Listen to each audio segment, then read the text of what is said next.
is around the corner, and it is kind of a big and important theme for surface pattern designers. Many interesting Halloween themed designs can be seen all across home decor, apparel, stationery, and costumes during this occasion. Even though I don't celebrate Halloween, I have attended a few parties at my old workplace, and I find the costume dress up part quite fun. It is kind of a lucky time for me as well, because a Halloween themed pattern was the first pattern that I ever sold through Spoonflower. I uploaded this design in 2021 and it has been selling during the months of September and October since then. I haven't uploaded any new Halloween designs after that, and this year I feel I should upload not one or two but a whole collection. In my last video, I shared the process of designing one of the patterns that I made as a variation of an older artwork. Initially, I thought that would be it, but as I was completing the design, I felt like it needed to be a whole collection with some coordinates and some modifications in the original composition. So I challenged myself to design a whole collection in 5 hours. Typically, in a pattern collection, there are 5 to 12 designs that work together as a range and can be mixed and matched to create products. The design can be categorized into 3 main types, which includes the main design called the hero pattern. This is the one with most elements and character. Then there can be some secondary patterns called coordinates, which are somewhat simpler with lesser elements than the hero. And then finally there are blenders like basic repeats, textures, stripes, which tie the collection together. So my plan is to design a total of 6 to 7 patterns. I already have the main artwork which needs some changes and needs to be set in a repeat, and one coordinate which I completed before.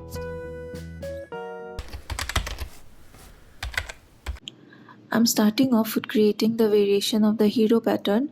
Here I realized that the color block background wouldn't work in the repeat, so I removed it. After that, I'm recoloring some elements to create balance.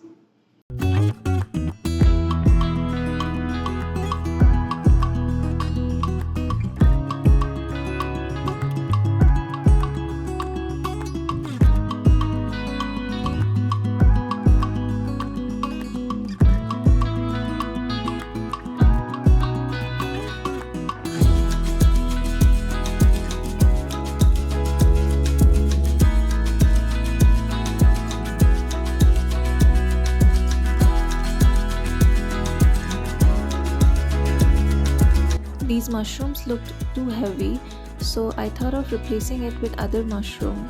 However, it wasn't looking balanced, so I recolored some parts again to make it look not like a blob.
to the next secondary pattern.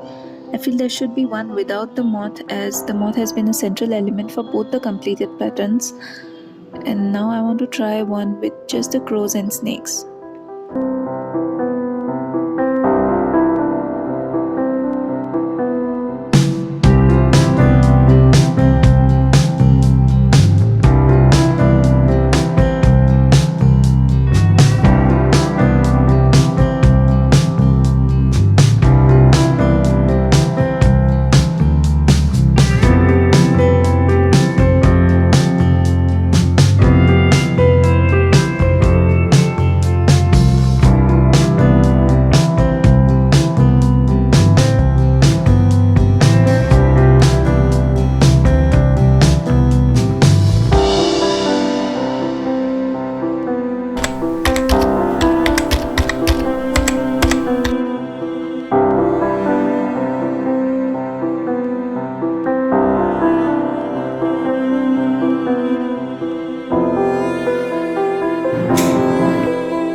So finally on day 2, after working for 2 evenings, I completed the collection.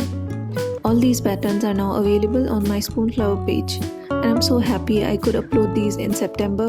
Even though it's late and probably I won't sell anything, I still feel accomplished. So, how long did I actually take to complete this project? It took me just over 5 hours, about 5.5 hours, and if I calculate the previous patterns that I have completed before starting this challenge, then it would be around 10 hours, including the mockups and uploads. This is still one of the fastest collection I made, and I think I should challenge myself more often.